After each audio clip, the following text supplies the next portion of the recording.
Top quality और consistent performance के लिए सिर्फ सिल्वर पंप्स। टॉप क्वालिटी और कंसिस्टेंट परफॉर्मेंस के लिए सिर्फ सिल्वर पंप्स, नाम याद रखना। आम्हाला सर्वांना एक मिनिट अतिशय आनंद आहे की भारतीय जनता पक्षाची संघटनात्मक रचना ही निवडणुकीच्या माध्यमातून होत असते। मागच्या काळामध्ये पहिल्यांदा 1200 पेक्षा जास्त मंडल ही गठीत करण्याचं काम महाराष्ट्रामध्ये झालं। त्यानंतर संघटनात्मक 80 जिल्हे या जिल्ह्यांचे अध्यक्ष निवडण्याचं काम पूर्ण झालं आणि आता प्रदेशाध्यक्ष पदाकरता निवडणूक सुरू झालेली आहे। आज सन्माननीय केंद्रीय निरीक्षक केंद्रीय मंत्री किरणजी रिजिजू हे निवडणूक निरीक्षक म्हणून या ठिकाणी आले आणि त्यांच्या समोर आम्ही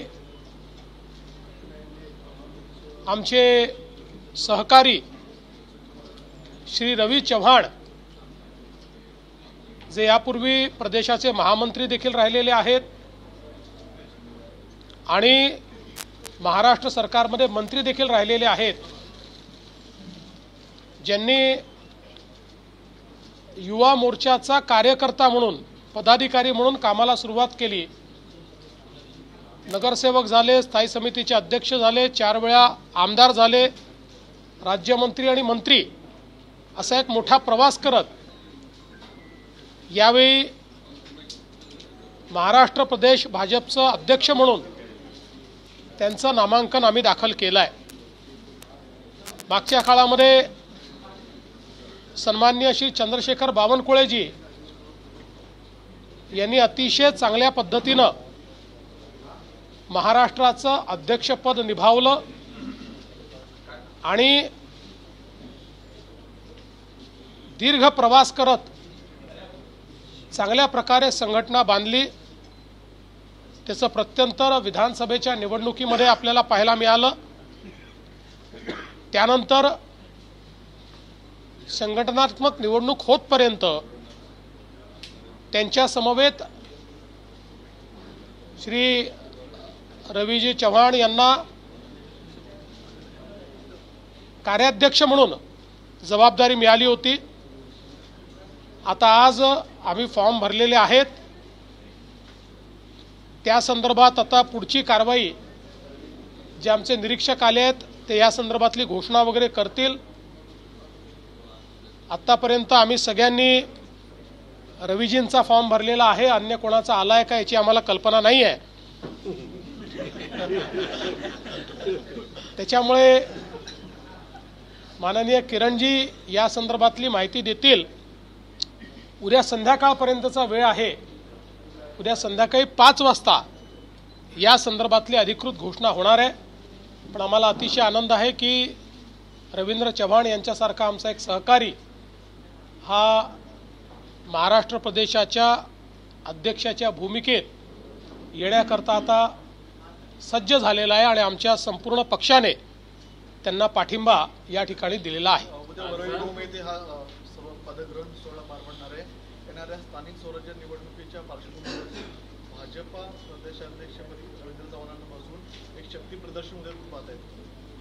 मला असं वाटतं की भारतीय जनता पार्टी एकमेव अशी पार्टी आहे की ज्या ठिकाणी पूर्ण लोकशाही पद्धतीनं आपल्या सगळ्या विविध ज्या आमच्या इकाई आहेत त्यांचं त्या ठिकाणी त्यांची निवडणूक होते आणि त्याचाच भाग म्हणून आम्ही प्रदेशाध्यक्षांची निवडणूक करतो आणि ज्यावेळेस प्रदेशाध्यक्षांची निवडणूक होते त्यावेळेस एक साधारणपणे प्रथा आहे की राज्यभरातले जे प्रमुख कार्यकर्ते असतात त्यांना अधिवेशनाप्रमाणे बोलवलं जातं आणि म्हणून उद्या संध्याकाळी डोममध्ये अशाच प्रकारे आमचे जे कार्यकर्ते पोचू शकतील त्यांना निरोप दिलेला आहे आणि त्या ठिकाणी हा कार्यक्रम पार पडणार आहे. स्थानिक स्वराज्य संस्थांच्या निवडणुकीची निवड अध्यक्षाची काय करेल?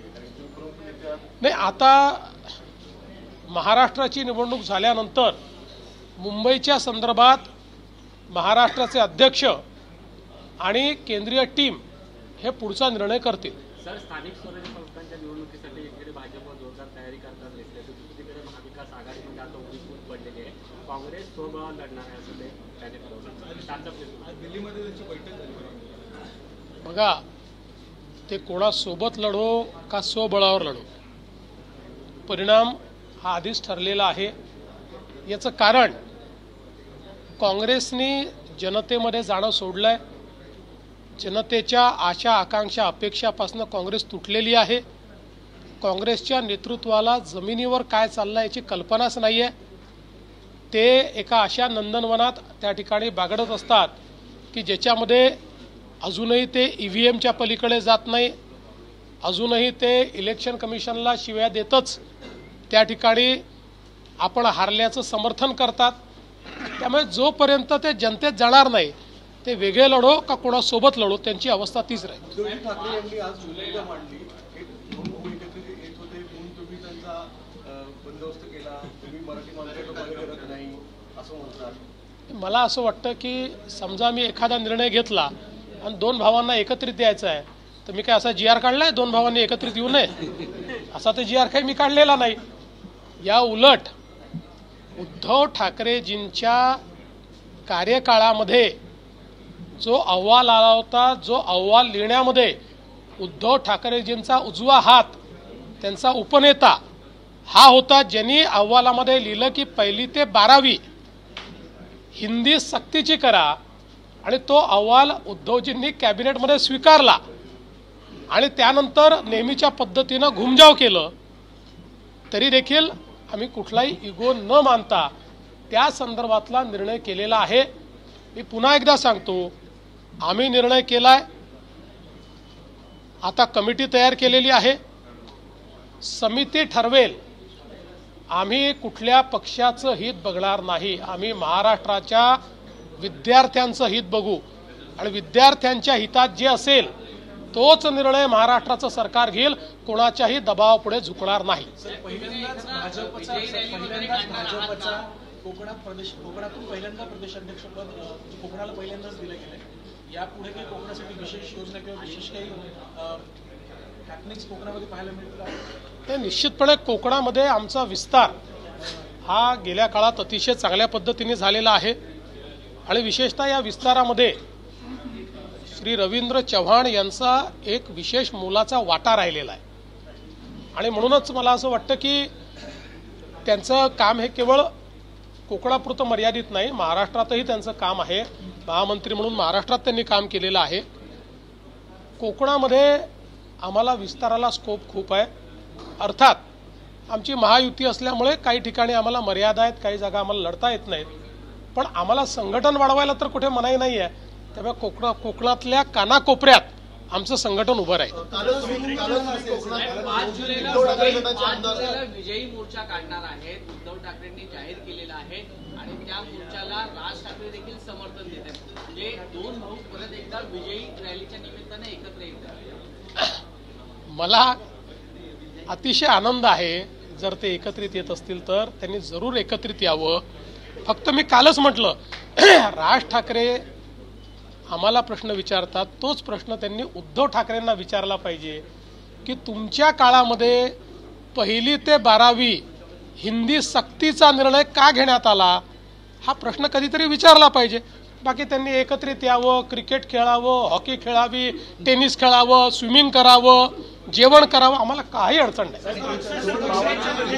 विरोध दिसतोय. सुप्रिया सुळे स्वतः उद्धव ठाकरेंबरोबर आज आझाद मैदानात दिसल्या.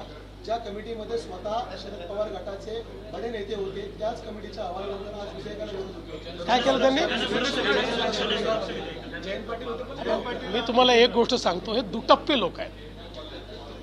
यांचं सत्तेतलं रूप वेगळं असतं आणि विरोधातलं रूप वेगळं असतं आणि खाजगीत जर विचारलं तर अजून तिसरं रूप असतं. त्यामुळे ते काय म्हणतायत, हे काय म्हणतात, आम्हाला याच्याशी घेणं. आम्ही उत्तर द्यावं महाराष्ट्राला.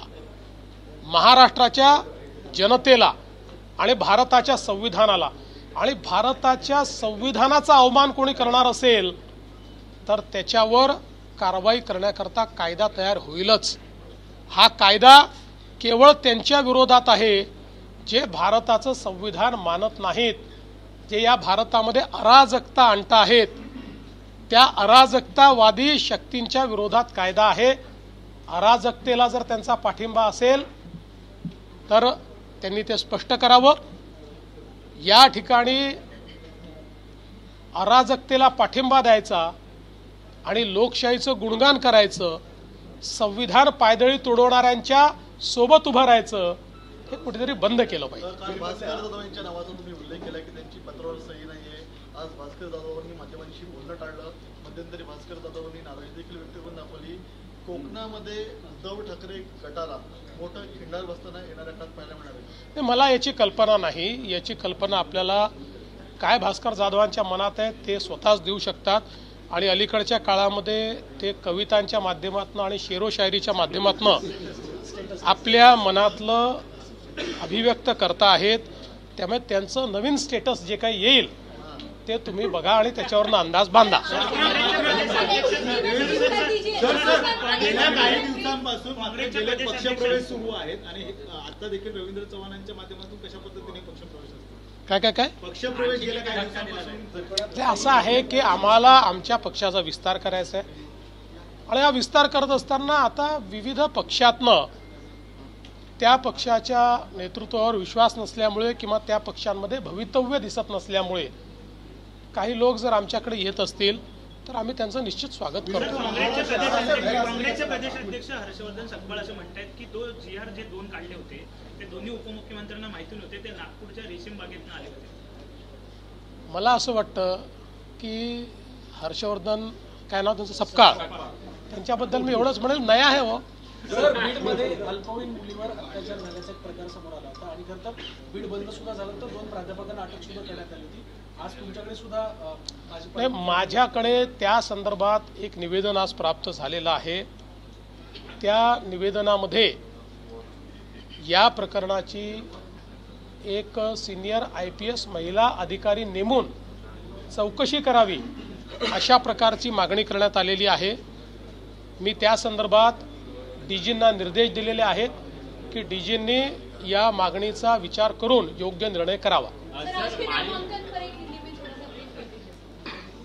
भारतीय जनता पार्टी में लोकतांत्रिक व्यवस्था है। इस व्यवस्था के तहत हम पार्टी के अलग अलग इकाई के जो प्रमुख हैं उनको चुनते हैं। भारतीय जनता पार्टी ने पहले 1200 मंडलों का चुनाव किया। उसके बाद हमारे जो संगठनात्मक रचना में 80 जिले हैं उन जिलों का चुनाव हमने पूरा किया, उसके अध्यक्ष हमने चुने और अब महाराष्ट्र के अध्यक्ष का चुनाव कराने हमारे केंद्रीय मंत्री जो केंद्रीय निरीक्षक भी है श्री किरण रिजिजू जी ये यहाँ पर आए हुए हैं। आज उनके सामने हमने हमारे साथी श्री रविंद्र चव्हाण जी इनका नामांकन दाखिल किया है। अलग अलग प्रकार से हमारे 10 प्रमुख लोगों ने उनका नामांकन दाखिल किया है। कल 5 बजे अधिकृत रूप से इसकी घोषणा होगी। अगर उनका नामांकन सही पाया गया और एक ही नामांकन पाया गया तो उनके नाम की घोषणा होगी। अगर ज़्यादा नामांकन आए तो फिर चुनाव होता है। तो इसमें कितने नामांकन आए, कैसे आए, इसकी घोषणा तो हमारे किरण जी आने वाले समय में आपको देंगे। लेकिन मुझे बहुत खुशी है कि हमने हमारी संगठनात्मक प्रक्रिया को पूरा किया है। पिछले समय हमारे निवर्तमान अध्यक्ष श्री चंद्रशेखर बावनकुळे जी ने पार्टी को दिशा दी, बहुत अच्छे तरीके से पार्टी को विजय तक लाने का काम उन्होंने किया और अब रविंद्र चव्हाण जी जैसे एक बहुत ही समर्पित कार्यकर्ता अध्यक्ष बनने जा रहे हैं। मेरा विश्वास है कि उनके कार्यकाल में पार्टी नई ऊंचाइयां देखेगी।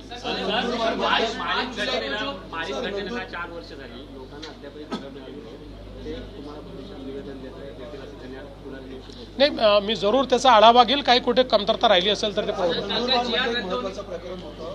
जवळपास 400 ग्रामस्थ आणि 20 विद्यार्थी तिथे पूल नाहीये अक्कलकुवामध्ये. मी स्वतः ते चित्र बघितल्याबरोबर तात्काळ ते तसंच्या तसं राज्याच्या PWD विभागाला पाठवलेलं आहे आणि त्यांना हे सांगितलेलं आहे की तात्काळ आपण याची माहिती घ्या, इतक्या वर्षात हे का झालं नाही आणि ते तात्काळ करण्याच्या संदर्भात, त्या ठिकाणी व्यवस्था करण्याच्या संदर्भात निर्णय करा असं सांगितलेलं आहे.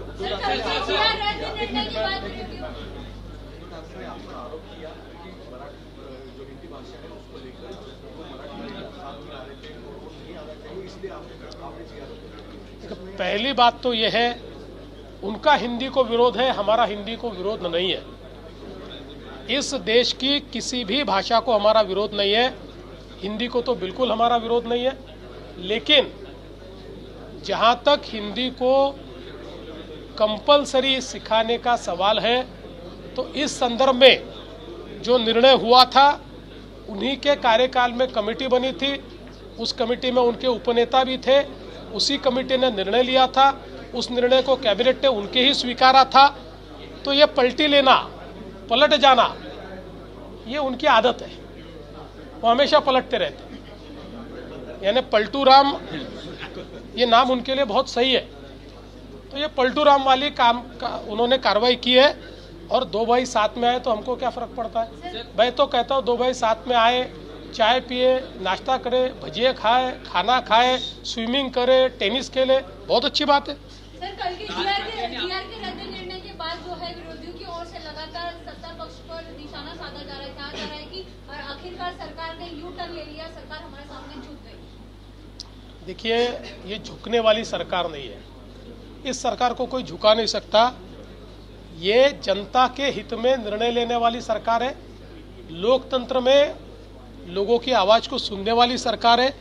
इसलिए जब कई लोगों ने इस पर संदेह व्यक्त किया कि ये जो निर्णय है, ये निर्णय विद्यार्थियों के हित का है या नहीं है, तो हमने एक कमेटी तैयार की है. कमेटी तय करेगी निर्णय हित का है या नहीं है. अगर है तो किस प्रकार से है, नहीं है तो किस प्रकार का निर्णय लेना चाहिए, उसके बाद हम निर्णय लेंगे. बाकी इनको छोटी मोटी चीज़ों में अगर जीत का एहसास मिलता है तो लेने दीजिए, चुनाव में तो हारते ही है. भाजपाची प्रदेश कार्यकारिणी निवडणूक पार पडते, तर दुसरीकडे शिवसेनेच्या राष्ट्रीय कार्यकारिणीच्या बैठकीमध्ये एकनाथ शिंदेची मुख्य नेतेपदी निवड करण्यात आली. ही अतिशय आनंदाची गोष्ट आहे की शिवसेनेच्या मुख्य नेतेपदी राज्याचे माजी मुख्यमंत्री आणि आताचे उपमुख्यमंत्री श्री एकनाथराव शिंदेजी यांची निवड झालेली आहे. खरं म्हणजे हिंदू हृदय सम्राट शिवसेना प्रमुख बाळासाहेब ठाकरे यांच्या तत्वावर चालणारी शिवसेना ही शिंदेजींची शिवसेना आहे. आणि श्रद्धेय बाळासाहेब ठाकरेंचा विचारांचा वारसा हा एकनाथराव शिंदेजी आणि त्यांच्या शिवसेनेजवळ आहे. त्यामुळे त्यांची निवड होणं हे स्वाभाविक आहे. मला असं वाटतं की एक अतिशय उत्तम निर्णय हा त्यांच्या पक्षाने घेतलेला आहे. मी भारतीय जनता पक्षाच्या वतीनं श्री एकनाथराव शिंदेजी यांचं मनापासून अभिनंदन करतो.